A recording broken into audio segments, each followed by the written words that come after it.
प्रतियोगितामा पाल्नुभएका सम्पूर्ण मेरा आदरणीय जजहरू, त्यसै गरी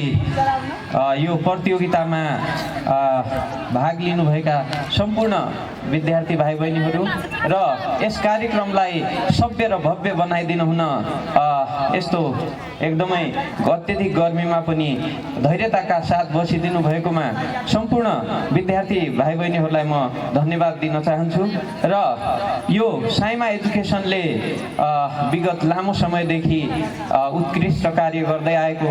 अवगतै नै छ र मलाई लाग्छ हाम्रो ब्रिज कोर्स यो प्याकेज अन्तर्गत मलाई लाग्छ नेपालमै साइमाले एउटा उत्कृष्ट कार्य गरेको हुनुपर्छ। अहिलेसम्म मैले ब्रिज कोर्सका विभिन्न कार्यक्रमहरू हेरेको छु र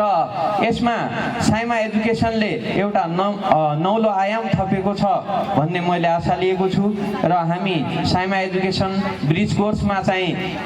पठन पाठनका अतिरिक्त विभिन्न अतिरिक्त क्रियाकलापहरू हामीले सिकाउने गरेका छौँ र उत्कृष्ट विद्यार्थी भाइ बहिनीहरूलाई हौसला प्रदान गर्नका लागि समय समयमा हामी चाहिँ विभिन्न कार्यक्रमहरू गर्दै आएका छौँ र जस अन्तर्गत आजको दिन 22 गतेका दिन साइमा ब्रिज कोर्स नृत्य प्रतियोगिता लगभग सम्पन्न भएको छ र मसँग मेरो हातमा आजको प्रतियोगीहरूको